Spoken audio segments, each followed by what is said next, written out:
දූල පුතාලාට මම කලින් දවසේ කියලා දුන්නා වට්ටක්ක රොටි හදන හැටි. අද ඒ සඳහා මම කියලා දෙන්නේ වට්ටක්ක රොටි කෑමට පොල් මැල්ලුම් හදන විදිය. ඒකට අවශ්‍ය දේවල් මේ මම දැන් පෙන්නන්නම්. පොල් බෑයක පොල් කොච්චි කරපුංච අබ ටික ගම්මිරිස් සුදු ලුණු රට ලුණු ලුණු උම්බල කඩ කහ මම එක දවසක් කියලා දීලා ඇති මාළු ලුණු දැම්මම ලුණිජ්ජ ලැබෙනවායි කියලා. අන්නේ ලුණිජ්ජ ටිකකුත් රස බලලා රස පදමට ලුණිජ්ජ ටිකකුත් මේ පොල් මැල්ලුමට දාන්න ඕනේ. ඒ ලුණිජ්ජ තමයි මේ. ලුණිජ්ජ දැම්මේ නැතුණයි කියලා ප්‍රශ්නයක් නැහැ. ලුණිජ්ජ ටිකකුත් දැම්මම රස හොඳයි. ලුණු බලලා තමයි ලුණිජ්ජ දාන්න ඕනේ. මොකෝ ලුණිජ්ජ වල ලුණු තියෙනවා. මැල්ලුම හදාගත්තාන් පස්සේ දෙහිස්ම ටිකකුත් දානවා. කරගන්න අබ කහ මේ දේවල් අඹර ගන්න ඕනේ. අබට අඹරින්න ඕනේ.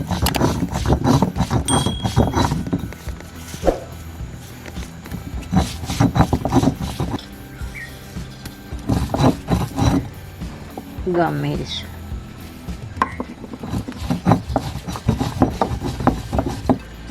කොච්චි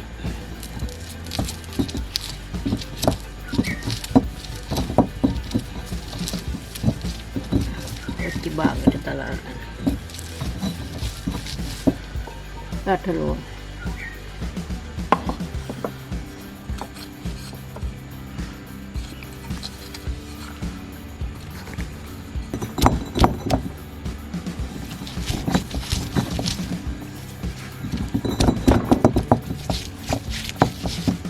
සුදු ලුණු දැම්මා.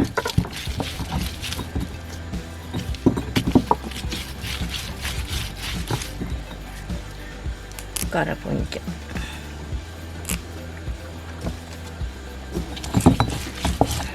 උඹල කඩ ටික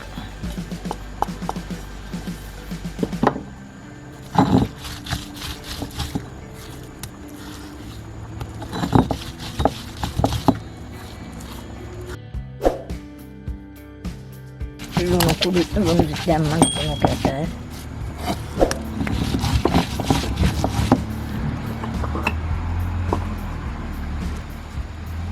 දැන් පොල් ටික අඹරන්න.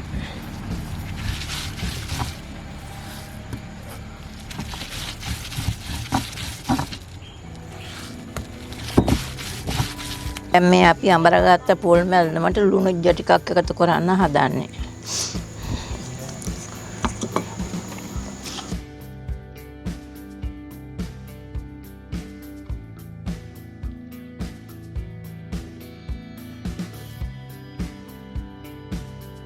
අපි ලුණු ඇද්ද කියලා බලන්නයි මේ හදන්නේ.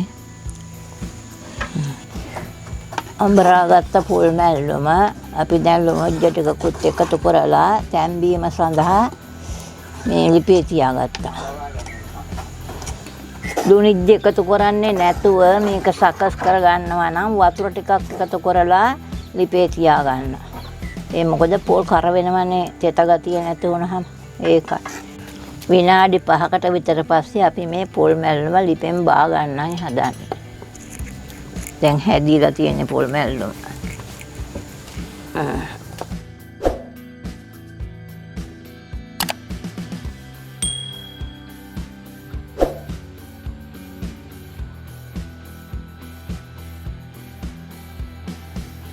අපි දැන් පොල් මැල්ලුම සකස් කරගෙන ඉවරයි.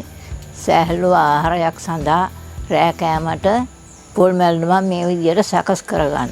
මේ වගේ තවත් කෑම වේලකින් නැවත අපි හමු වෙමු. දුර්ලභ පුතාලාට බුදු සරණයි.